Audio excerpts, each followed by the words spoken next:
and welcome to the Future Game Show live at Gamescom Day 2, the blockbuster sequel to the one we did yesterday.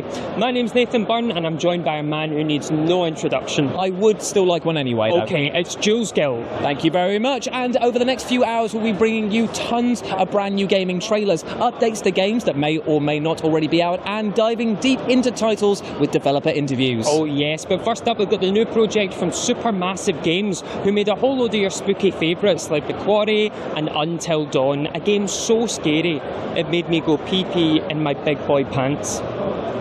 That's the line you want to go with? No. Can we cut that? Yeah. Can you take that out?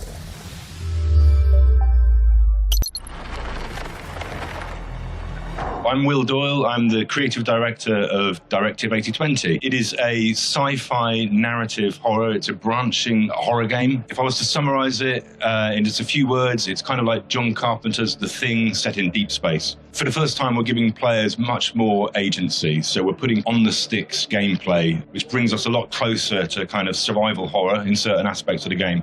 Of course, you've got all the things that you love about the Dark Pictures and about Supermassive Games narrative games. You still have all of the choices and character dynamics that you've had before, but now we put you up against deadly kind of real-time threats as well. But the game itself is kind of structured in the same way that our previous games have been, that there's a lot of care into the pacing of it, getting the kind of cinematic feel to it.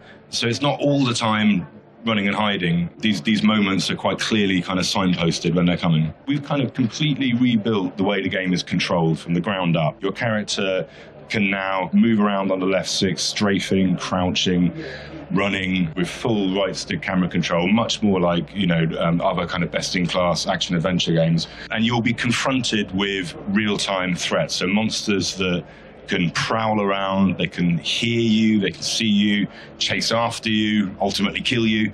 So these areas are quite signalled to the player, but can happen at any time. And once you're in one of those moments, our creatures are able to kind of disappear, come back again. So it really kind of keeps it on edge and makes each encounter feel quite different as you play it. Space in itself is just really, really terrifying. And so we took effort to get in some of those systems failures kind of moments that a lot of sci-fi films have. So we really built on that, as well as the kind of, sort of direct alien threat that you're up against. We had a lot of fun designing our spaceship to create a kind of really intimidating, claustrophobic environment. And the creature itself, obviously we're taking inspiration from John Carpenter's The Thing, but it is its own unique entity. It's a creature that can kind of change its form, it can infiltrate your crew and behave as you, but then when it's exposed, it can turn into a really nasty form, which is just trying to kill you. We were really, really lucky to have Lashana Lynch on board playing the character of Young, and there is a kind of sort of dynamic that plays out between her and one of the other characters, the ship's captain, who's called Stafford, and there's a lot of kind of like nice moments between those that really, really develop the character between them. Without giving too much away, there are, that relationship kind of leads towards some really, really big developments towards the end of the game, which I'm really excited to see what people think of them. We don't have an actor in mind when we begin the process, and we were so lucky to get Lashana. She completely smashed it all the way through. We're really seeing, as we show the software to people, we're seeing people's eyes light up. They sit up at that moment where they're like, okay, this isn't just another story from the Dark Pictures. This is something different. It's a big step forward. It's still got everything you love from the Dark Pictures. It's still a narrative game, but it does have these just really intense kind of, real-time moments in it. This is set, a few decades later on from our previous ones, but it's absolutely the same universe. The ship that's sent out there is manufactured by a company called Corinth, which has been mentioned previously. If you play our previous Dark Pictures games, you'll actually find like kind of newspaper articles relating to Corinth's space program and stuff. So it's all sort of building this big world as we go. We get better and better at creating branching narratives. There's a lot of pitfalls that you can make when making branching narrative. We get a little bit better at our craft each time. We also listen to our fans a lot, and we do a lot of user testing, so interesting to see where we should keep focusing on. We're really good at cinematics. Our fans love our kind of cinematic sequences. We keep that, but where we start to move towards more kind of active gameplay is really, really interesting. That has been pushed by quite a lot of fan input there. Directive 8020 is coming to PC and consoles next year, so go out and wishlist it now.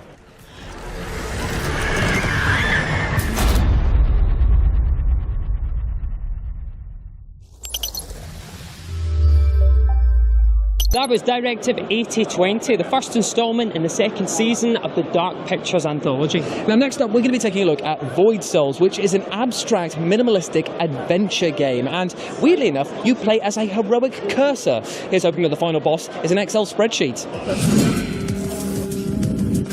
The demo for Void Souls has been a huge boon for us, and when Iron Pineapple picked it up and gave us his opinion on it and told us that basically he thought we were working on something special, we immediately doubled down on this project. I'm Kartik. I'm the lead creative on Void Souls. Void Souls is a top-down, minimalist 2D Souls-like game where you play as a triangle exploring a dark fantasy world. Unsurprisingly, Void Souls is very much inspired by all of the FromSoft games, but we're also really inspired by some of the more modern indie interpretations of the genre as well, like Tunic, like Another Crab's Treasure. All of these games have taken inspiration from the genre that FromSoft created, but have pushed it forward in a lot of interesting ways, and we're taking notes from them, and we're also trying to push it in our own direction.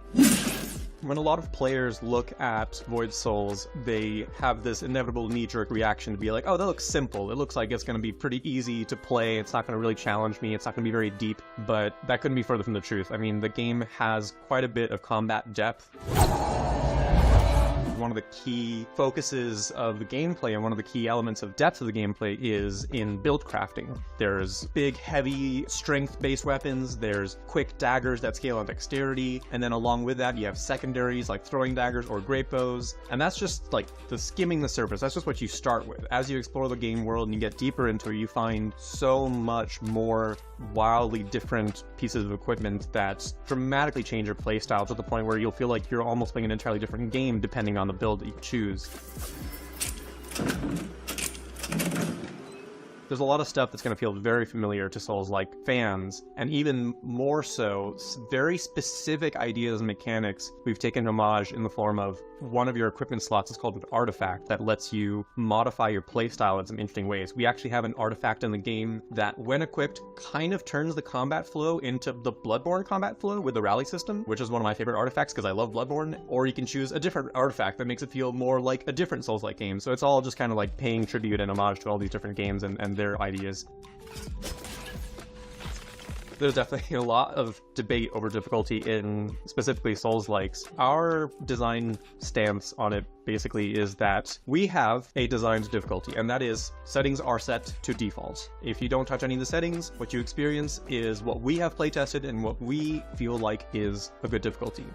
That being said, I would not be surprised if, upon release, people play Void Souls and they're still like, you know what, I want a deeper challenge. So, we did something a little bit different with our accessibility, where it's more like pure customization. Meaning, if you feel like I have too much health in this game, you can change the settings so that you take more damage if you want to. That slider goes both ways. You can make yourself take more damage, you can make yourself take less damage. If you don't like the stamina economy that we've designed to be the base level of difficulty of stamina economy, you can make it more lenient. But if you really enjoy that tense feeling of always being low on stamina and knowing the right time to dodge, you can also drag the slider in the other direction. You can fully respec and change your entire build at a moment's notice, more or less. I, as an RPG and Souls-like fan, really love min-maxing and build crafting, and I always found myself as a player frustrated whenever it felt like the only way to do this in some games required having 5 different saves going at the same time. By letting the system be a little bit looser and a little bit more approachable, it'll give players the opportunity to experiment a bit more and experience more of the game, and if we're lucky, it'll be a great introduction to the rest of the wonderful Souls-like genre. In Void Souls, every boss has a distinct musical track associated with it. I'm really excited about the soundtrack in this, in that I think we're exploring a musical genre that hasn't been approached yet in the Souls-like genre. It's a little bit breakcore, a little bit chaotic piano mess, and I'm already just having so much fun listening to the soundtrack when I'm not playing the game, and I really hope that players will do the same when the soundtrack releases on Spotify. One of the features that I'm most excited about for Void Souls is our challenges system, where a lot of games will do New Game Plus in that you keep your gear and enemies just get tankier and enemies just hit harder. We went a slightly different route. Our iteration of that means that when you restart the game, you unlock this new mode called the Nox Trials, where every time you play the Nox Trials and beat the game in a Nox Trial, it adds a new modifier to the game itself. And that's quite often not just enemies have more health, enemies deal more damage. It's more often than not something that actually changes the way that you play. For instance, speaking of stamina economy, one of my favorite modifiers that will get added on at one of the levels of Nox Trials is that if you abuse your stamina, if you continue to mash your stamina while it's empty, your maximum stamina will decrease until you die or rest. So it just further makes it more challenging if you're not watching your stamina carefully. There's a bunch of other modifiers that we have in there that will make replaying the game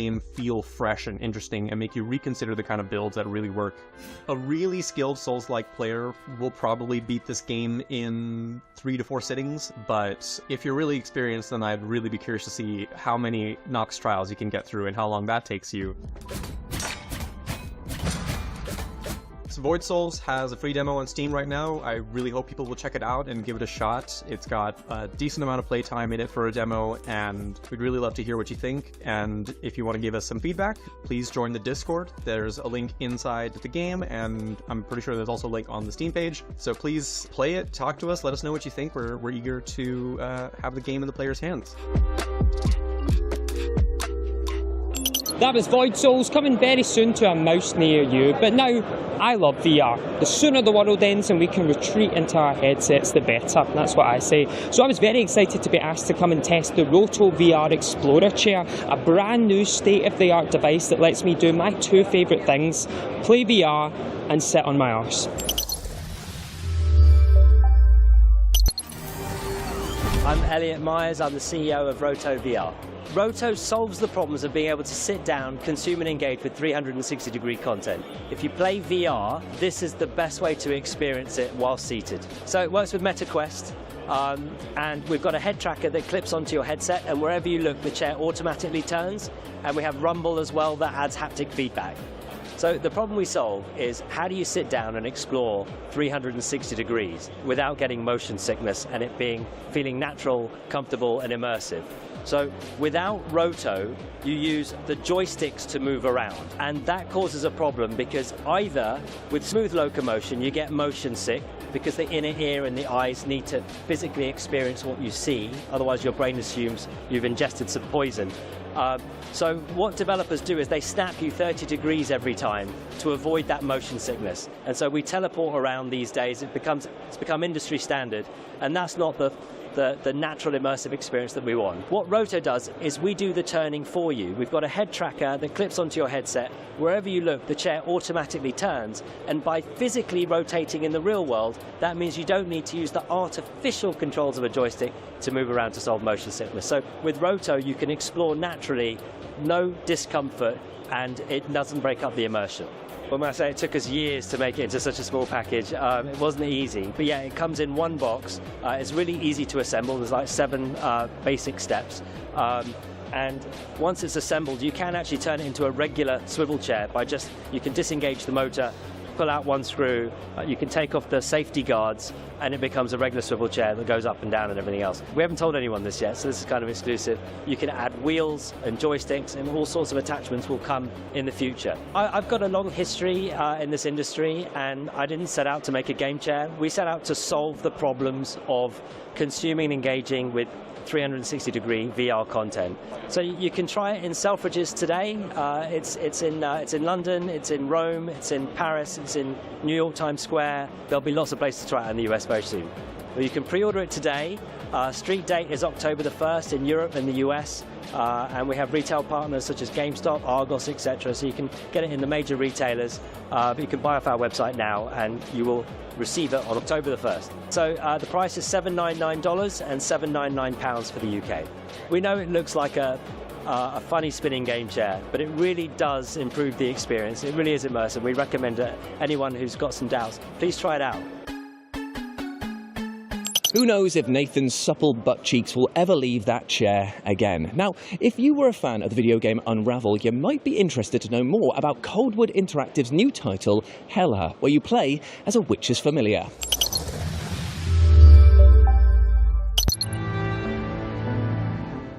It's a very friendly and playful open-world exploration adventure game where you play as a tiny mouse, a witch's familiar, who runs around in this open and interesting world, collecting magical things to brew into remedies for the local folk.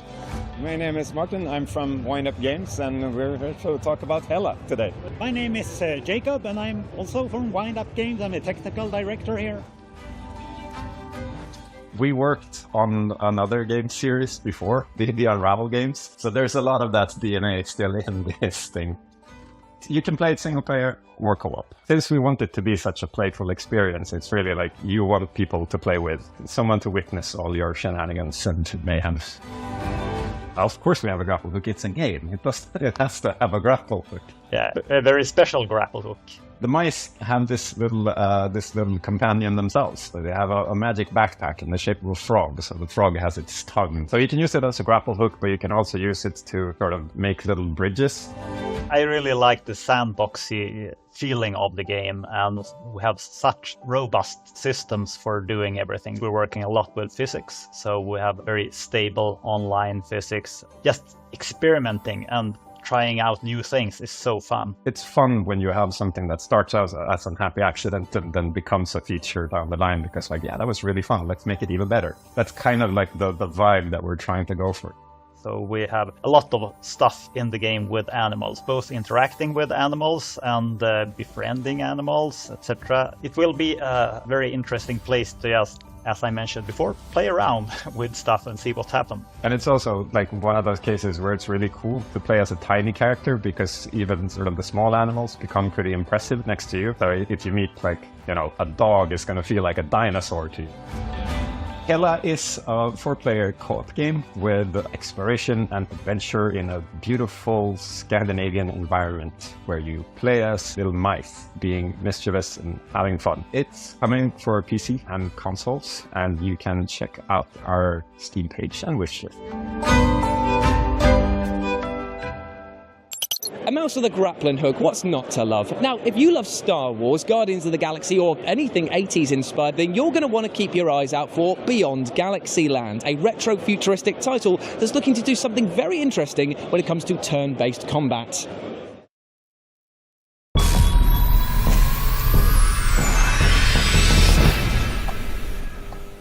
As the very universe unravels,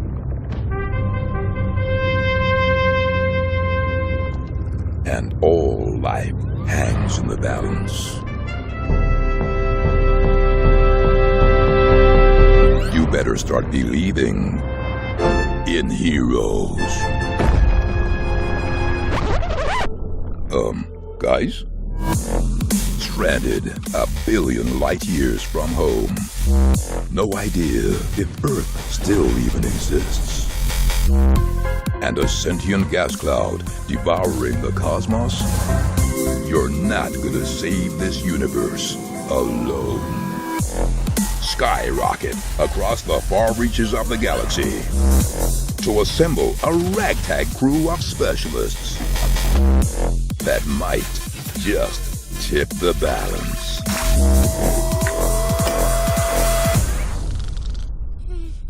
Though with every planet teeming with galactic nemesis, and a secret power manipulating reality from behind the curtain, defending time and space might be easier said than done.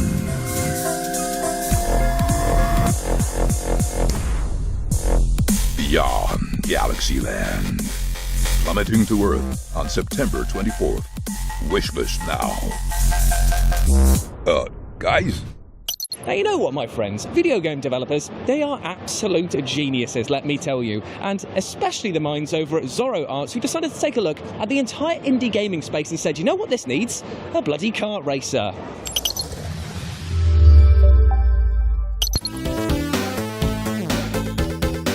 My name is Matteo. I'm a 21 years old solo developer from Germany. I run the studio Zoro Arts and I make video games for 4 years now. And about 1 month ago, I started to make a new game called Ultimate Indie Racing. And it's planned to be one of the biggest indie crossover video games of all time. It's an arcade racer with online and local multiplayer. And you can play between like 30 to 40 different indie game characters to choose from. Like Career from Another Crab's Treasure. I plan to have a really cool lineup of video game characters. I started after playing Mario Kart with my brother, and he asked me to make a video game, a racing game in 1 day as a challenge. After 3 hours of development, I posted some early prototype on Twitter, and the people there really liked the idea and asked me to make a full game out of it. 5 hours later, I made a new post on X, and this one did really well. Then people started to ask me to build in their characters into the game, and I really loved the idea, and then it clicked in my head and I wanted to make an indie game racing game. So I wanted to have like multiple indie game characters, like Bo for example,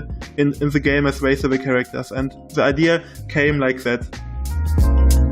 Yeah, I really want to have like a different approach because Mario Kart has its item boxes and you can use items, for example, but the Ultimate Indie Racing game should be character abilities, so it should be more like a hero racer, and I want that in my game too. Yeah, I really want to have character abilities from their game inspired. Also, like, there will be maps inspired by indie game worlds. So for example, I plan to make an underwater world for Maki's Adventure. I want to have a cupboard map that you can, for example, be inspired by Paperclay, because I really love the game. Right now my main focus is on the networking stuff, on the back end, on the game logic, to make a prototype ready to play, because I really wanted to be a playtest with the public Steam users. Of course, the maps will be Easter eggs, because the maps will be designed around indie games, and I plan to have many Easter eggs on the maps for people to race beside an Easter egg and see, oh, I really like the idea, or I really recognize this character, for example. So I really want the maps to feel unique and cool to the indie games. Because it's a racing game, I would say like 2 racing inspirations for me that are Mario Kart and Victory Heat Rally, I think it's called. It's a really cool game.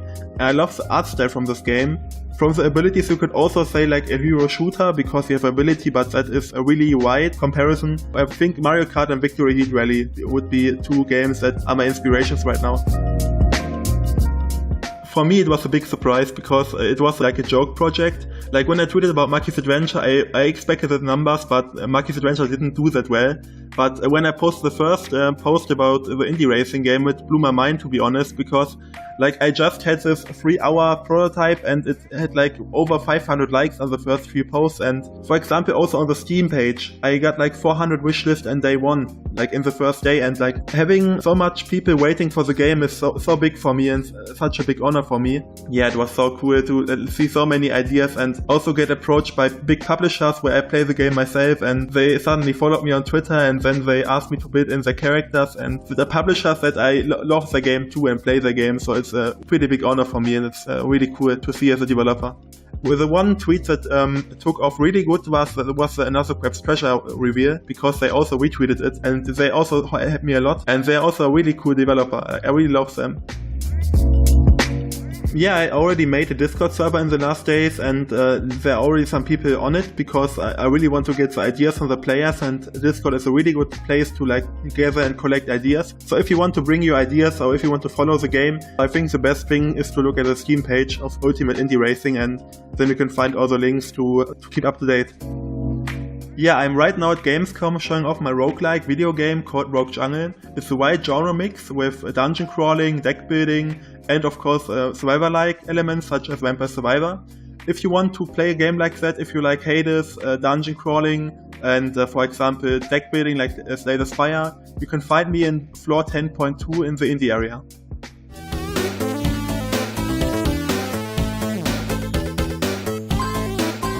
Nothing better than a good kart racer. Now, escalators. You might think of them as moving staircases that help you reach a vertical destination, but not Jules Gill.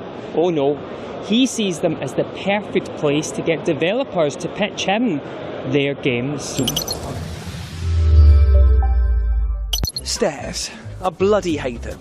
They're bad for the knees, and apart from comedy pratfalls, they're bad for everything else. But luckily, I'm here at Gamescom, where they have these escalators. In fact, I love them so bloody much that I've invited a ton of my developer friends onto them to talk about their upcoming projects, but with the stipulation that they have to tell you everything you need to know about their video games in the time it takes to ride one of these majestic beasts. And all of this was made possible by the wonderful people over at DJI, who sent over this, the Osmo Pocket 3. So with this in mind, I'm Jules, this is Gamescom 2024, and you're watching the Escalator Pitch. I'm here with Ejam, who's going to tell you everything you need to know about Tormentor. Go! Yeah, Tormentor is an intrigue horror game inspired by the classics, in which you will play as a child who is playing another game, avoiding to getting trapped in it. So that child will need to solve puzzles and fight bosses. It's a game within a game sort of thing? Within a game, yeah. Oh man, and that sounds like an absolute head trip right there. And when can people play this? You will be able to play it later this year.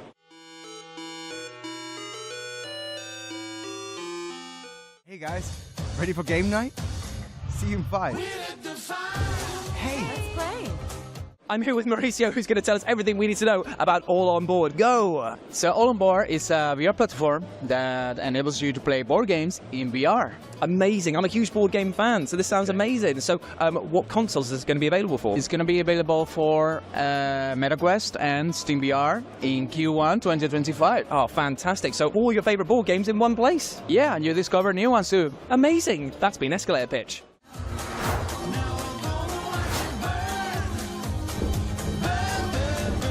So, what are we playing next? I know things have been hard since I've been gone. I'm here with Annika, who's going to tell us everything you need to know about Closer the Distance, starting now. Yeah, so Closer the Distance is an emotional, story-driven game featuring elements and gameplay mechanics you might know of classic life sim games. In the game, as a player, you take on the role of a young woman from a small town who, after her untimely death, now discovers that she can look down on her loved ones in her hometown and even influence some of their actions. That's amazing, and the best part is that the game is out right now on PC and current-gen consoles, and that, my friends, has been the Escalator Pitch.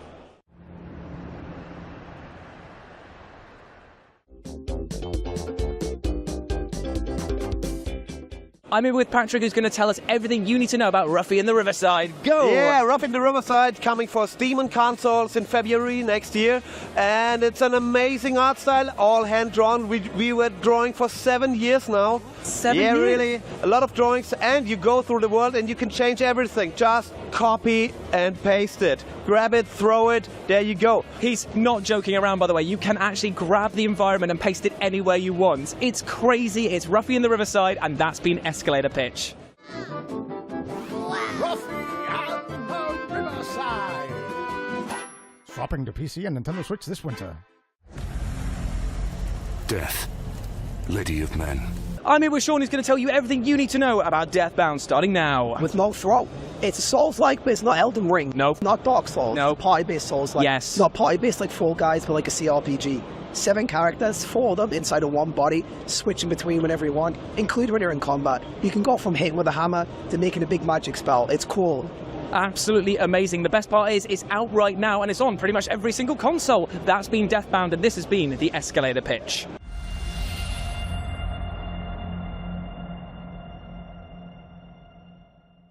What is it about escalators that speaks to you so deeply? I'm not entirely sure. Maybe it's the thrill of danger or just the sheer sexual arousal. But either way, let's move on and talk about Mandragora, which may well become one of your new favourite Metroidvania titles.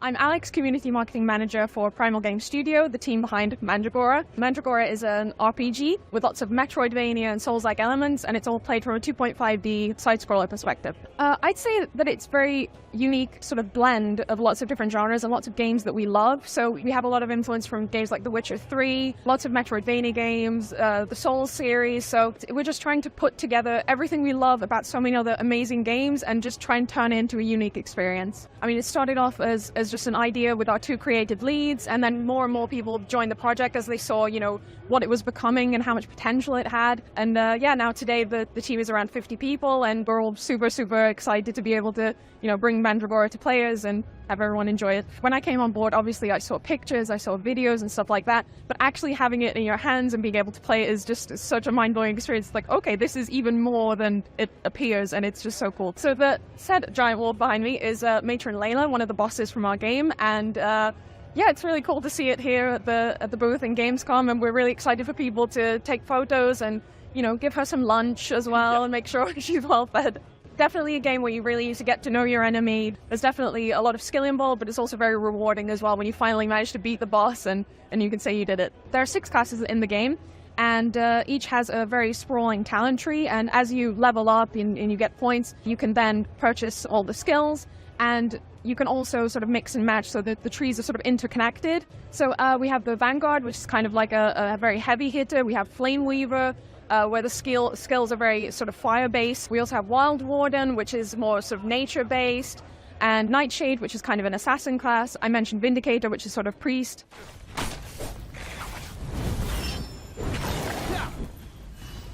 It's a sort of deep storyline. I mean, your character is kind of thrust into this very dangerous world, and there's lots of unforeseen consequences to early decisions.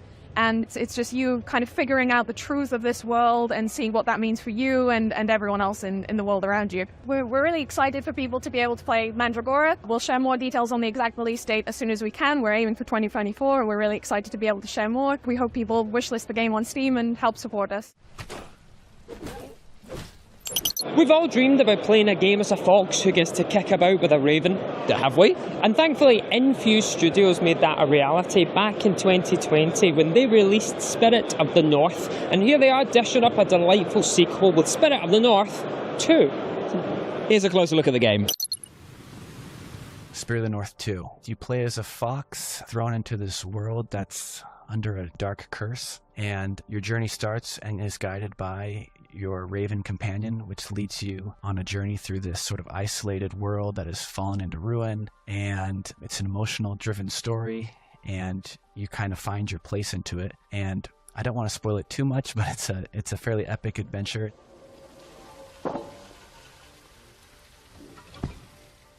I'm Jacob. I'm one of the co-founders of Infuse Studio, and we're a really small studio, and I do a lot of the 3D art, level design, lighting, just world building, I guess sort of art directing as well. Taylor also does a lot of those things. I'm Taylor Christensen, and like Jacob said, we are both owners of Infuse Studios. My focus is usually more on story and gameplay, whereas his focus is on graphics, environments, and 3D models. I'm Pav Gecko, and acting as an audio director on the project. So I'm a composer on the project, as well as a sound designer, and I implement sounds.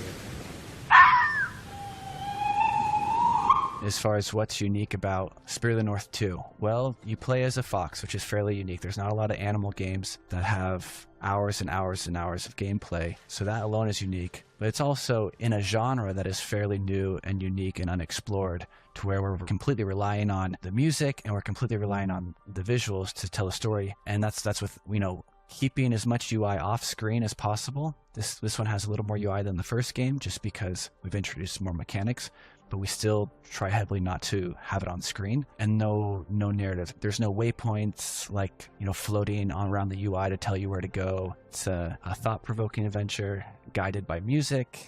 The music is quite important in the game to tell the emotional story. We decided to take a step further than what was the case in the previous game, and this game has an interactive soundtrack that reacts to the environments and whatever the player is doing, and it's quite a challenge, but it's an interesting challenge because you have to cover a lot of cases and make sure that the soundtrack flows nicely, so it's not just a case of providing the atmosphere. In a game like this specifically, that's very emotional. It is very important for the music to provide some emotional hooks for the player.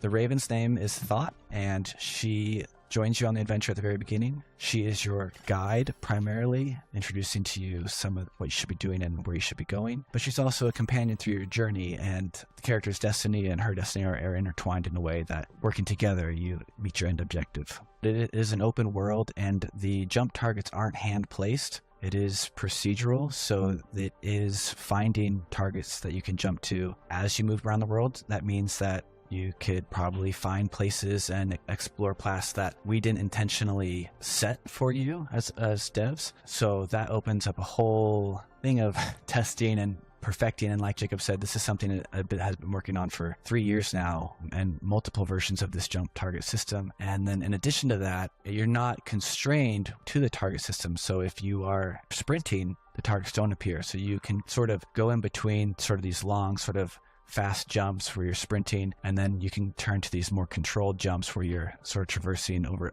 across ledges and beams. We have a rune system where you get rewards that are runes, and you equip them kind of like pieces of armor, and they go on a certain slot. So like there's like a head slot, shoulders, a back, and a tail. And the different ones, they give you different abilities. And there are variations of those runes that can change the ability slightly. For example, you have a glide, like from the Raven. The Raven can pick you up when you're jumping and glide. There'll be different glide runes that alter that mechanic, so that instead of just gliding, you maybe go up a little bit and then glide, or things like that. So I'm really interested to see how people react to that and how they think that they like that. And we also have a new perk tree. You get perk points from doing different main objectives in the game, and you're able to make your character better, more resistant to things, or you can hold more wisps, various things like that. We didn't have anything like that in the first game, and we really are looking forward to see how that resonates with people.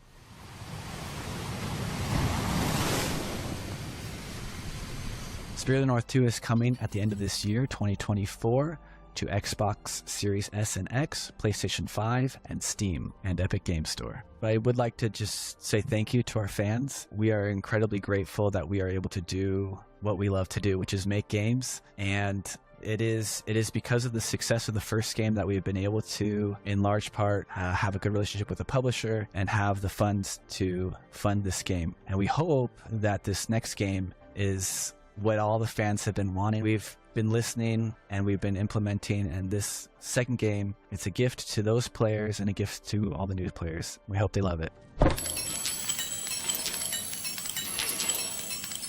From Spirit of the North to Spirit of the Samurai, now a 2D action game where it's all made using stop motion. You better stop any motion you're doing right now to take a look at this game.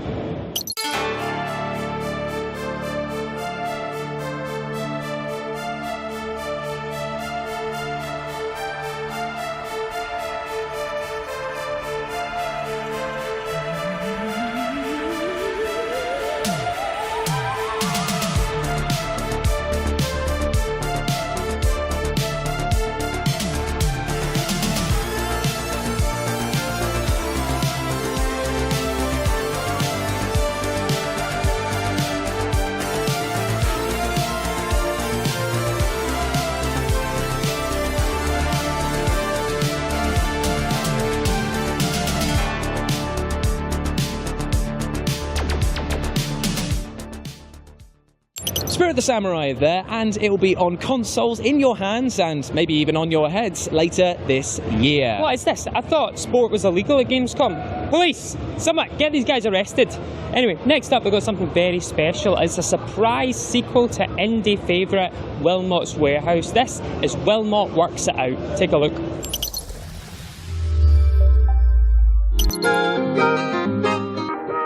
It's amazing how many times I've had ideas while being interviewed for things like this.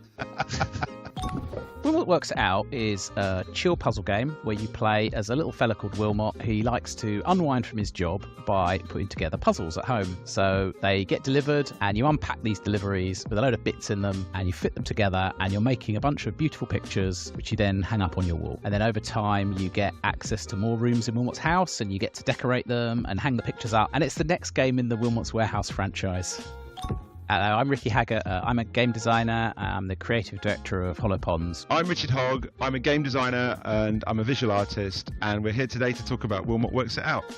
This game is kind of a sequel. We made a game about 5 years ago which we called Wilmot's Warehouse. It's the same character, but he's at work, and Wilmot's job is to organise the inventory in a warehouse, which I know sounds really exciting, but it's a really sort of colourful, fun game, and it's all down to the player where they put the stuff in the warehouse. We wanted to make another game with Wilmot, and we had this idea to use exactly the same character and the same mechanic, but instead of organising a warehouse, he's making puzzles, making picture puzzles.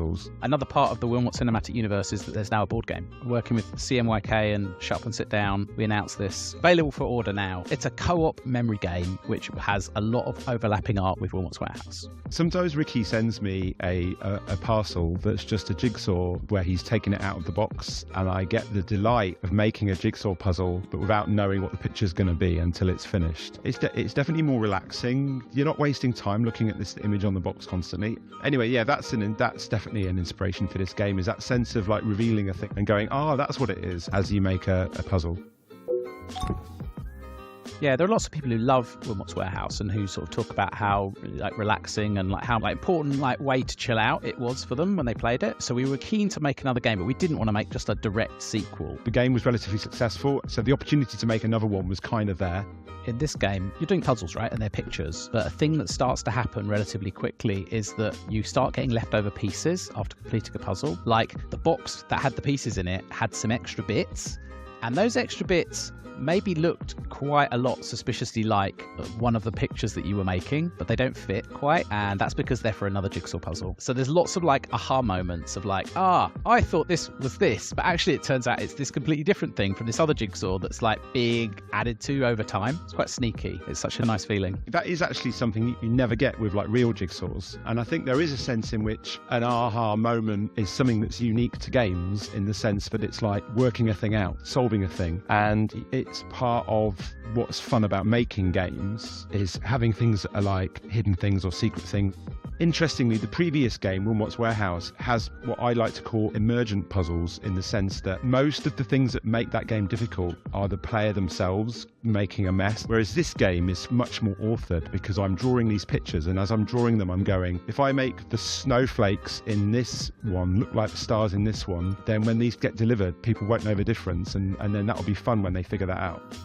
Well, the first game has a sort of a backstory, but it's very low-key. Ever so slight sort of black humour in the first game, where Wilmot gets performance stars, and he gets like morale-boosting posters, and then he gets little pep talks from his boss, and that very simple storyline does go somewhere if you play the game to the end. And then with this game, Wilmot's at home, all these puzzles are being delivered to him by a postal worker, and there's a relationship there between Wilmot and that person, and that relationship develops, and something happens whereby that relationship kind of crosses over with things that are happening in the puzzles in a way that we probably wouldn't reveal at this point. I think also you get to see a lot of Wilmot's house. You get to see what Wilmot's bathroom's like. You get to see what he's got in his bedroom. We get to choose what he's got in his bedroom from a kind of library of plausible and perhaps implausible things that he might put in his bedroom.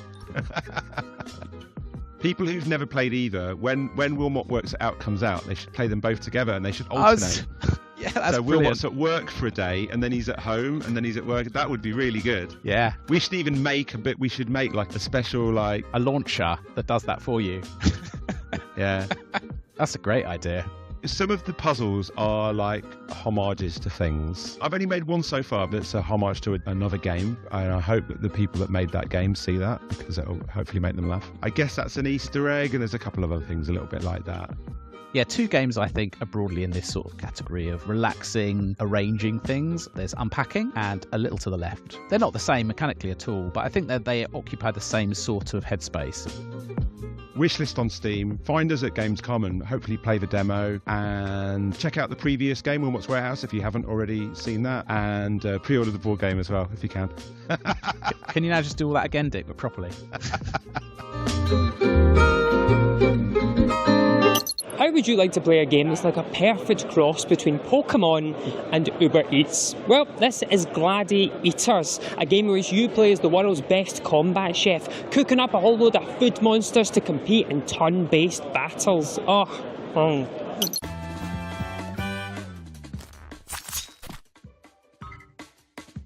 I'm Oliver. I'm the lead developer on Gladiators, the creature cooking game where you cook food and then that food transforms into powerful food creatures for you to fight your opponent's food creatures in turn-based combat. I was chatting with a friend of mine, thinking about how I wish I could go back in time and make the first premium creature battler game. They weren't listening to me at all, and as a separate point, they said that I should make a cooking game. And I misunderstood them and thought they meant a cooking creature collector game. That's a great idea, and the rest is kind of history. The world of Gladiators sort of started off when scientists discovered the means to give food life via the Cal particle. Initially, there was war, naturally, but then after that, countries decided to deal with gladiator combat in the Colosseum, and you play as one of 7 or 8 chefs fighting each other in the Colosseum for the crown for their own personal reasons. The story is very much unique to each chef. They each have relationships with other chefs that develop as the game goes on. They have all these different reasons for being there, and that very much does come across in dialogue. You do unlock the chefs as you go, but it's very open-ended as to which one you decide to play as. You can play as any of the chefs you'll be fighting. There's no chef that's non-playable. Same goes for all the gladiators. You can cook any of the foods that you fight against.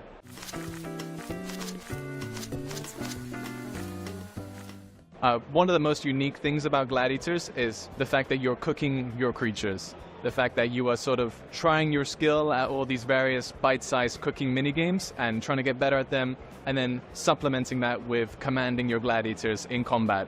So I think that jump between these two very different genres and sort of needing to be good at least one of them is really unique. As a developer, my favorite aspect of the game is the team battle system that we have, where you are bringing a team of 6 gladiators into combat, and they potentially could be against another 6, and they all fight at the same time. So what that allows is for these creatures to synergize with one another, compensate for their other strengths or weaknesses, shield them, boost them, buff them, debuff the enemy. For me as a developer that has to play the game a lot, that's my favorite part, because that's where you get to explore lots of different turn-based synergies and really craft your own sort of strategies. When it comes to balancing, there's a lot of spinning plates when it comes to making sure that everything works together, in the sense that the effect of the cooking games on your creature's stats has to have an impact, but it can't be, if you're bad at cooking games, you can't lose, right? And then additionally, you're dealing with all the same abilities that your opponent's dealing with. So it needs to be strong when the AI plays it, but also strong when you play it. I think our approach to balance is very much, as long as each ability is seeing play in each gladiator's sort of spectrum, and every gladiator sees some play, that's what we want for the balance. For every ability to have a place, and for there to be no ability that you just never use. With gladiators, we wanted every ability to have some purpose, and every gladiator has a mix of damage, utility, healed, shield. They don't just necessarily fill one role, they're very left of center in their design. Ultimately, there's so many different things that players can do, and while we might think that a certain synergy of, onion and tomatoes is really powerful, when players get it en masse, we need to see what they do and respond in turn. Maybe they discover something that we haven't thought of, or they haven't discovered something that we think counters something else.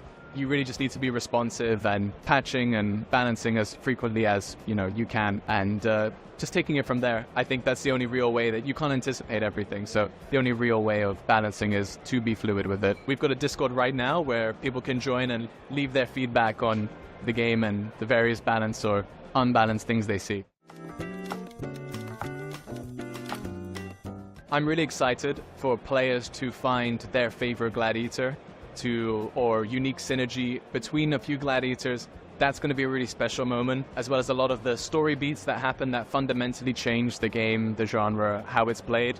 That I'm really excited for players to hear about, because I can't tell them. I think the story mode will very much harp on games that people like, genres that people like, and it may not be obvious what those are from an initial view or the trailer, but there's definitely more than meets the eye when it comes to the core loop of the game. If you love Pokemon and or Cooking Mama, I think Gladiators will be a game for you. There's a lot of different ways to play the game. There's point-based mode, where if you're not a fan of or just suck at cooking, you can actually spend points to build your team if you're just a pure turn-based tactics guy. Additionally, there are run modifiers where Each team has different tastes and affect your abilities and your team's passives. And I think we've gone over ranked multiplayer as well, where there's going to be a ranked leaderboard that players get to compete in for varying skill titles. All of the abilities are hand animated. There's about 200 frames of animation for every gladiator, which really brings to life all of the combat. If they're casting an ability, you don't just see the name and the effect, you actually see it happen.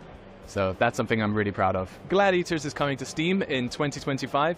Head over to our Steam page to wishlist the game, or our Discord to chat more and hear more about me.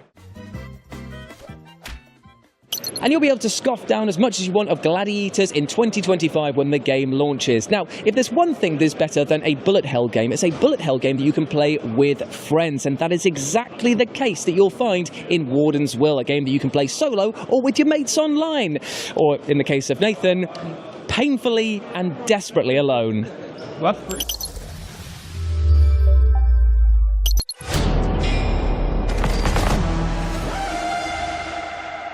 Wardensville is a third-person movement shooter with roguelike mechanics and bullet hell combat. The game takes place across diverse vertical worlds and pits you against an army of bad robots set to conquer the galaxy. Play solo or band together with up to 3 friends in co-op mode.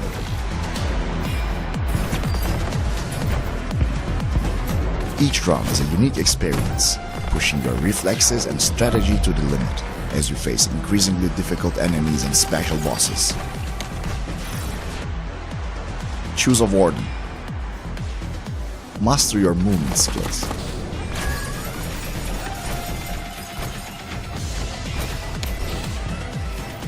Use a variety of weapons and abilities, customize your playstyle with augments, and survive the relentless enemy waves to save the galaxy.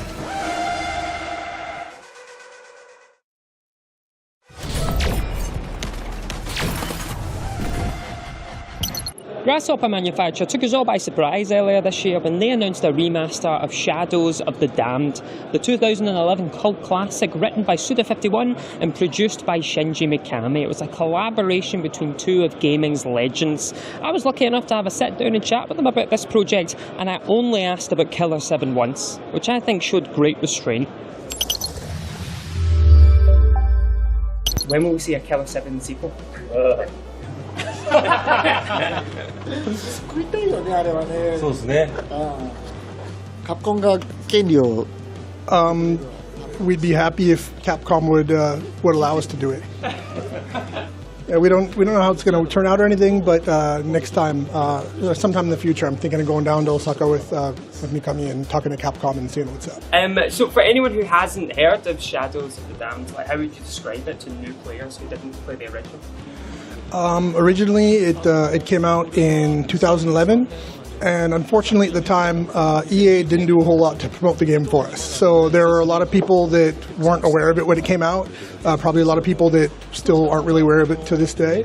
But we feel we were able to put together a really cool action game and decided that we wanted to bring it back with this remastered for modern day consoles and modern players. Originally it was only out on the PS3 and Xbox 360.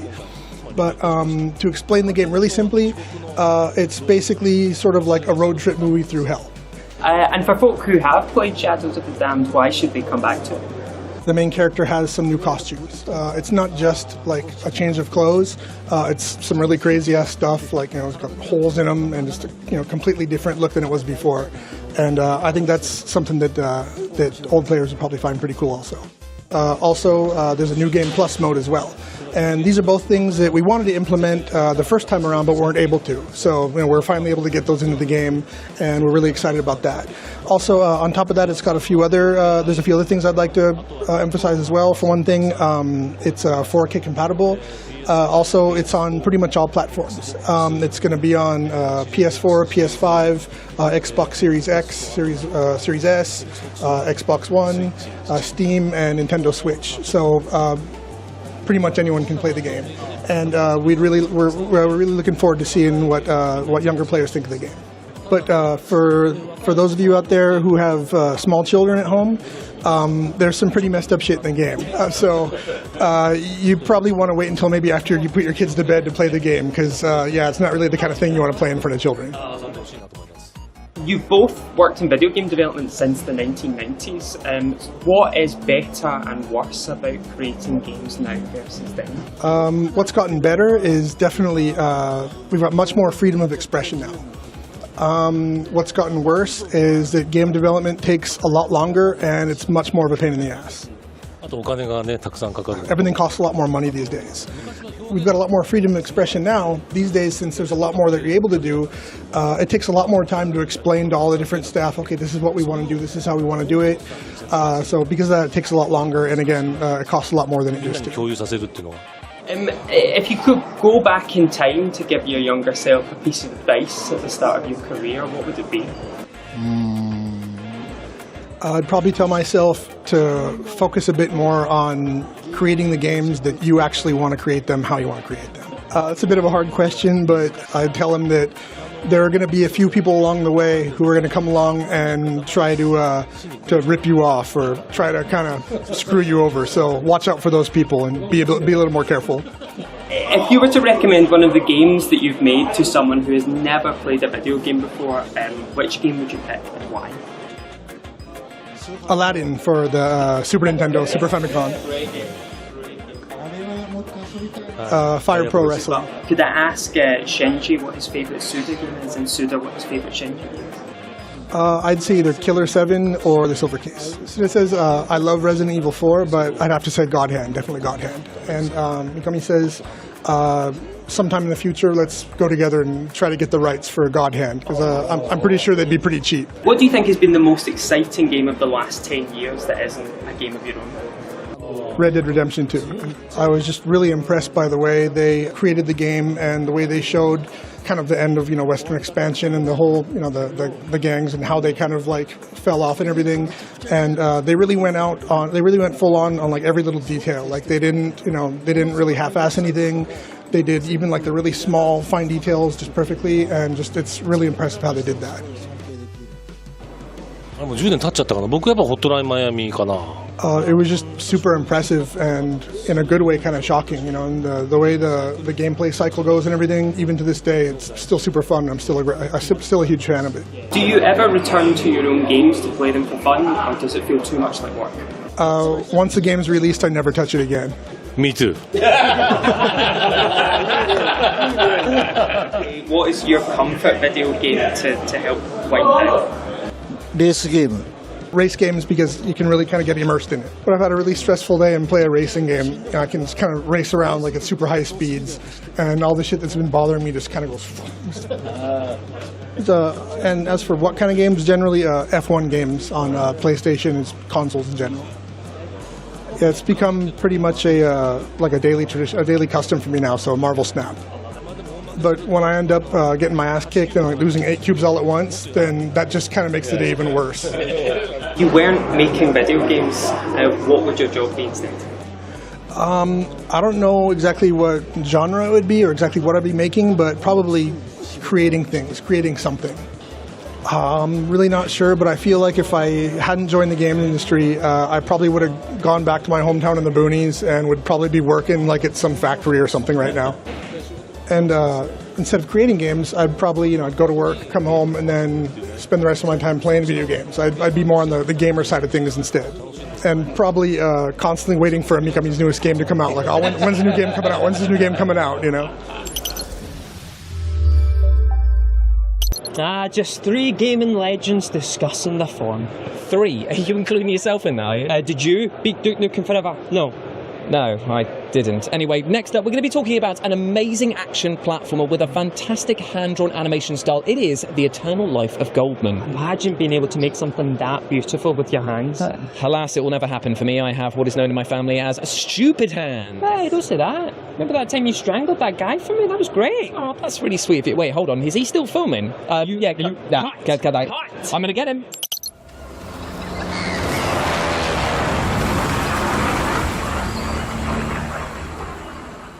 The Eternal Life of Goldman is a breathtaking platform adventure inspired by ancient legends and fairy tales.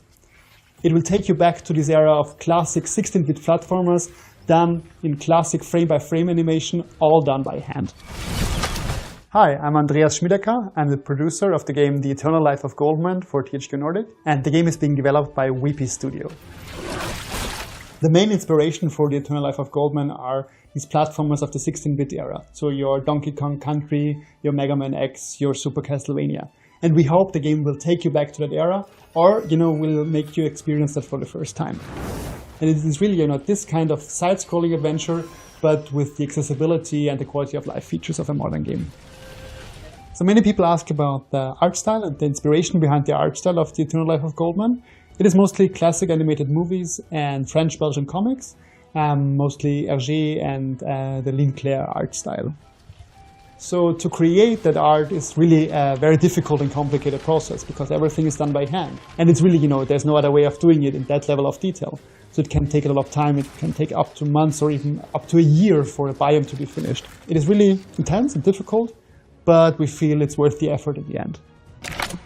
The main character of The Eternal Life of Goldman is somewhat unusual because it's an old man with a cane and a beard that you don't see that often in video games. He's a reference to these ancient fables and parables where you would often have an old man as protagonist who would be, witty and outsmart his enemies. But it's also very specific reasons within the narrative why he has that age and looks like that I will not go into details because of spoilers. I think what I like most about the story of The Eternal Life of Goldman is at the surface it's something very simple and a classic video game premise, right? You arrive somewhere and you're tasked with finding and killing a god. But step by step you realize you're part of something even bigger and even more existential.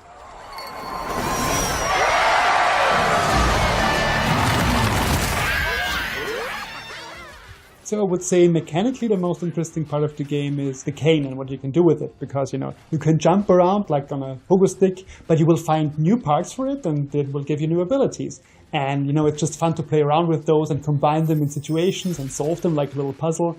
And, it's a way to challenge the player, but also have fun with it. And it's probably my favorite part. So the story of the game is you play as Goldman, this elderly man with a cane who is dropped on this tropical island that recently has suffered a catastrophe. And you're tasked with finding an ancient god and kill it. And I can't go into much detail right now, but you will learn why you're there and actually find out, the more existential layer of the story later on. And we're super excited for players to find that out on their own. So I think we're most excited for players to figure out all the small details about the world and, the story. So there's lots of small little things in the animation, in the backgrounds and foregrounds that you can find and look for that tell a story. And just, for players to figure it out, puzzle it all together, piece it together, that would be super interesting for us to find out. So there's a couple of hints about the story of the game in the audio of the announcement trailer. So if you listen closely, you already can get an idea of what the story is about.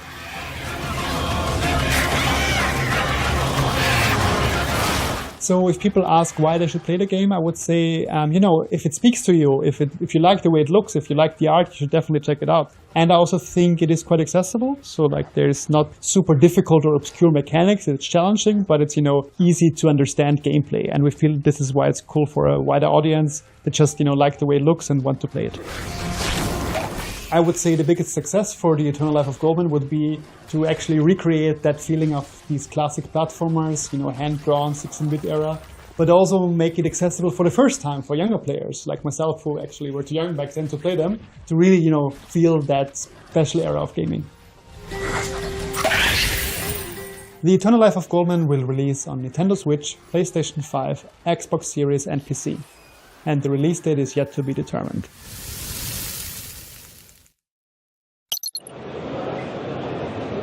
Massive thank you to the developers of The Eternal Life of Goldman. But now, card games are having a renaissance at the moment, and you'll love to see it.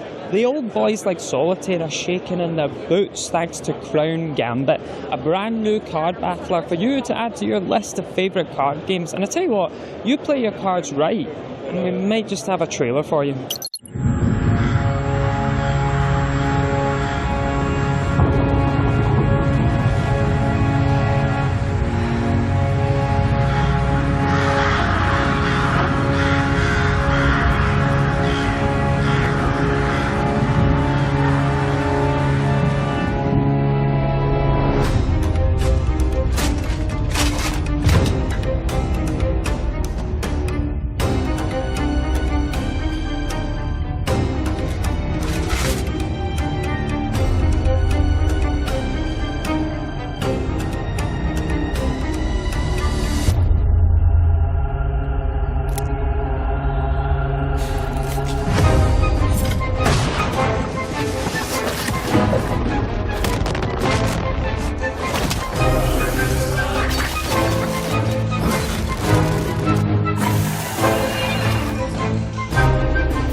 You'll feel like you've been dealt a full house when Crown Gambit comes out in 2025. Indeed. Now, the game that we're standing next to, Mouse, usually takes the world by storm pretty much every single time it hits the internet because of its over-the-top violence and incredible cartoony graphics. How to describe it? It's a bit like if Mickey Mouse had a baby with the Doom Gang. That's disturbing, but we have a lucky scoop for you PIs at home because we are chatting to the developers about Mouse right now.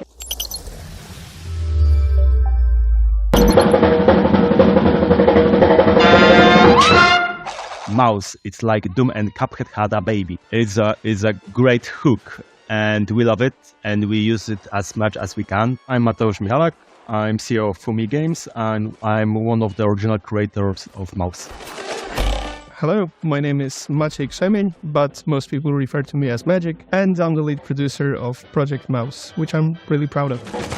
Mouse is an FPS game set in the 1930s that utilizes a very unique rubber hose art style that was very popular in cartoons in 1930s, 1940s, but since then has been long forgotten. It's not your run-of-the-mill boomer shooter, it's much more.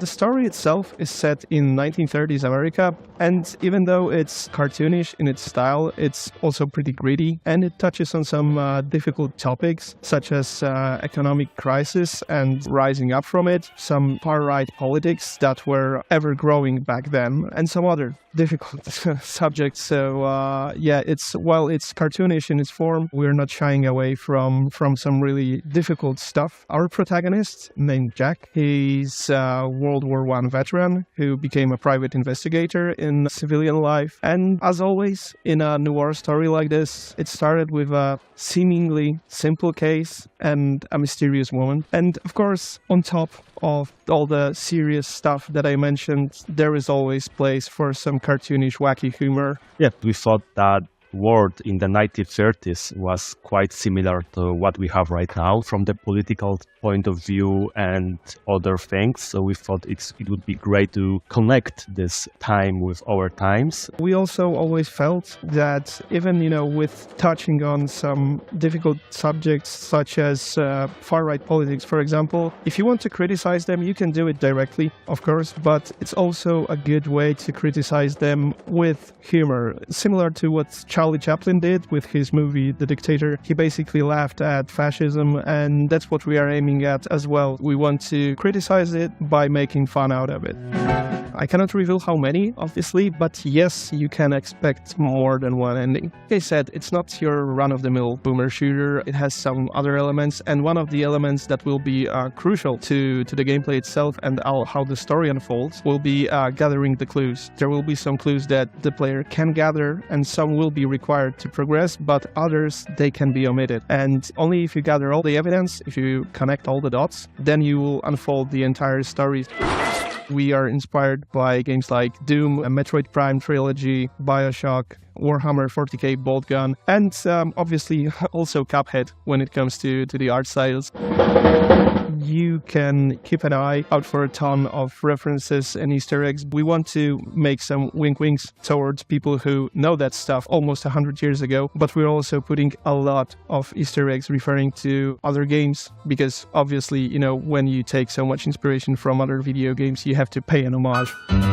David, who is the lead programmer on the project, he posted a small, quick video on TikTok in May 2023, and it blew up. It was 2 million views in few days. And we thought, okay, this is great. We have something here. Then we posted another video, and it got even more views. So we quickly prepared a Steam page because we couldn't lose this, this wave of massive people looking at our game. And quickly, I prepared a really quick trailer, the first gameplay trailer in May, that it was also viewed, millions of views on social media. And from there, we thought, okay, we have something here, something exciting. So we should put as much effort as we can to develop this game.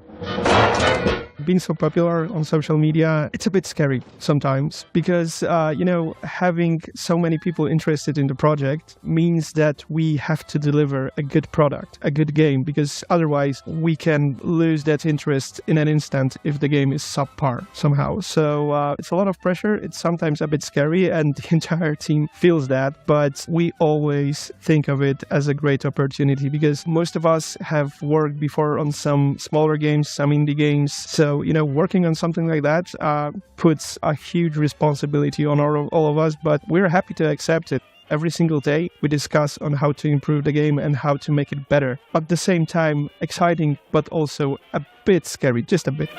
So as for the music, we are using a blend of both originally composed music specifically for the project, but we are also using some licensed tracks from the era, and we're just not throwing those tracks into the game and leaving them as they are. We are working on our own adaptive music system because we want to have, what you hear to correspond with what you see on the screen. So whenever there is a slower paced, more detective part of the game, the music will be toned down to reflect that. But whenever there's, heated action, you will hear some upbeat music, some big band music, and we already are happy with what we have in the game when it comes to that department.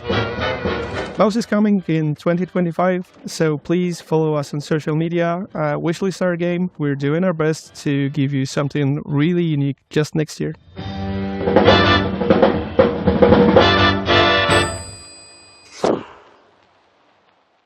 And you better get your traps set for Mouse when it comes out 2025. But up next, if you love Ghost of Tsushima or Rise of the Ronin, then Phantom Blade Zero might just be up your samurai street. It's fast-paced, it's intimate, and its boss battles are right here for you to have a look at.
Sadly, my friends, this brings a close to our Gamescom 2024 coverage. Oh yes, but if you feel like you're needing more gaming content, then why not head over to the Future Game Show YouTube channel? But sadly, we really need to get a move on now because the German authorities have issued a warrant for Jules' arrest. Yeah, what can I say? Usually people survive my Dance Revolution routines, but not today, apparently. But I tell you what, because the people at home have been so absolutely wonderful across our coverage here, let's reward them with one more bit of gaming goodness. One more? Yeah, I tell you what, we're going to show you something from Atomfall that comes from the brilliant mind of the developers behind Sniper Elite. And it's a doozy, my friends. Right, but before we go, we better say bye to all the folks. Bye, Gamescom. Bye, everyone. Bye. Except that guy. Yeah, not you. Yeah, you know what you did.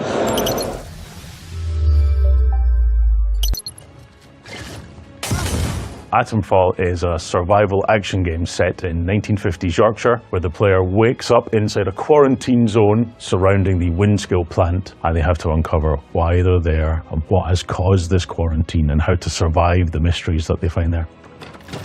I'm Ben Fisher, I'm Associate Head of Design for Rebellion, and I'm working on Atomfall. With Atomfall, we wanted to try something new, and that involved bringing in lots of different reference points. So that means games, but it also means film, TV, classic British sci-fi, classic British fantasy. One of the games that has influenced Atomfall is obviously, you can see some parts of something like Fallout in there, but also other games in that similar genre like Metro, even a bit of BioShock. One of the biggest influences for us has actually been Rebellion's own Sniper Elite series. Those games are typically built around the player having one clear objective and then a load of sandbox options on how to achieve them. What we thought would be interesting was to build a whole game around that kind of premise. So you've got one clear objective, and that is to find a way to escape and understand the mystery that you find in the place. And then you've given all the freedom that we can to explore different routes, find different people that might help you escape, and choose how to express yourself in that sandbox gameplay as you explore. When you start the game, you wake up in a bunker inside this nuclear quarantine zone. You don't know who you are, you don't know how you connect to this larger story. The major motivator for the player through the story is finding out how they relate to this disaster, what this disaster is, how they can escape. We don't tell you what your backstory is, but we plant clues through the game about what it might be. When you exit the start bunker, there's a mysterious red phone box ringing in the middle of the dales. You go and answer the phone and you hear a mysterious voice say, "Oberon must die." So you don't know who this voice is, you don't know who Oberon is, you don't know who you are. These are all threads that start your journey through the game.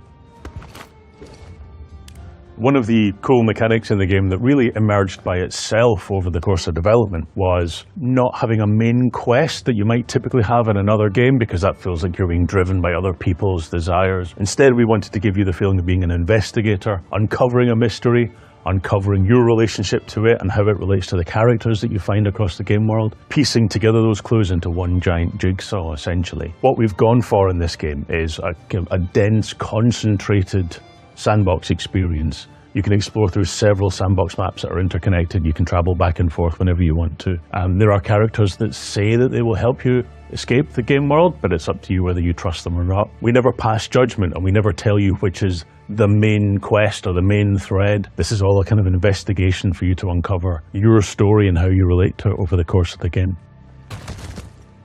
One of the layers of the player's investigation is that they can find friendly characters to talk to and try and uncover new leads to help them understand what's happening. But part of that motive to make the game one interconnected experience and about telling one specific story, we've set up the conversation such that you can kind of fail the conversation. If you lead the conversation in a direction that the other person doesn't enjoy, they'll shut down, they'll stop talking to you. If you talk about things that they're interested in or you offer to help them, they might open up more and you uncover more leads. We really tried as hard as possible to not cast judgment on the way that the player can investigate through the game. So theoretically, you could kill any character in the game and you'll be shutting down options of ways to escape or leads to uncover, but it's still possible to find a way to finish the game. There are characters you can barter with as well. This is a post-apocalyptic environment, so money has no meaning, but people are willing to barter and trade for information or trade for goods. And even when you come across a hostile enemy in the wilderness, that doesn't mean that a fight immediately kicks off. They've got a threat system where they will tell you to back off, and if you back off and leave them to try and survive, then maybe a fight won't happen in the first place. So every time you encounter someone hostile, you have the choice of, do I want to get into this fight? Do I think I could really survive it? Do I want to sneak around and ambush them from another angle? The combat of the game is very intense, high stakes, and it means that each combat encounter is effectively like a little dynamic puzzle, an emergent puzzle based on where you find enemies, what equipment they've got, what equipment you've got, and what strategy you try and deploy.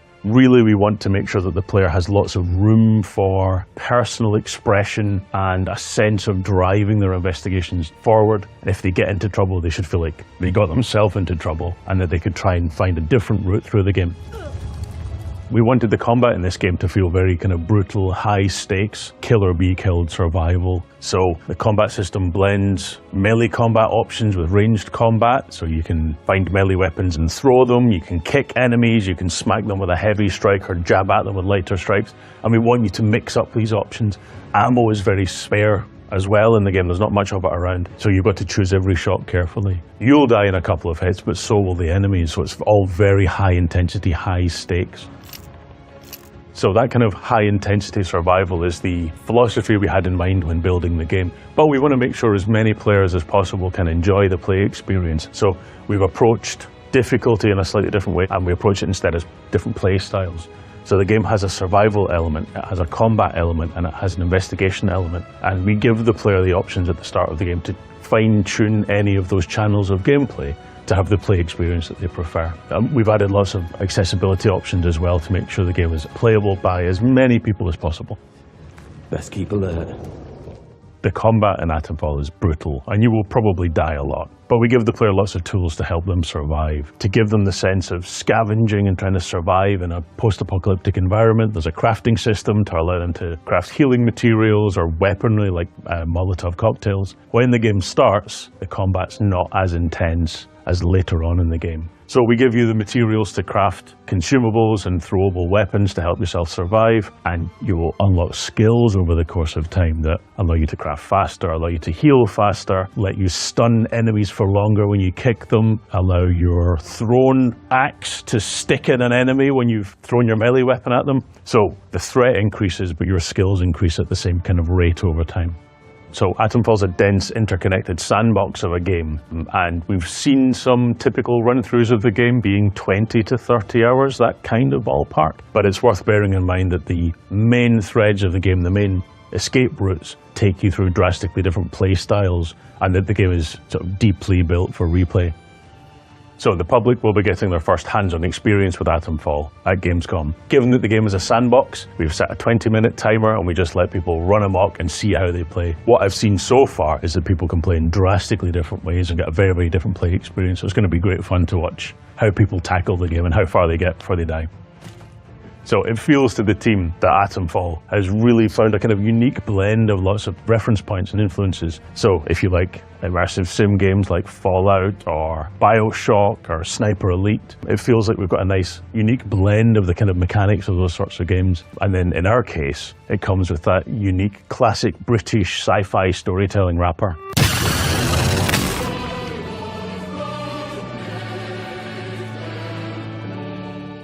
Atomfall is coming to PlayStation 4 and 5, Xbox, PC, a Day 1 Game Pass in 2025.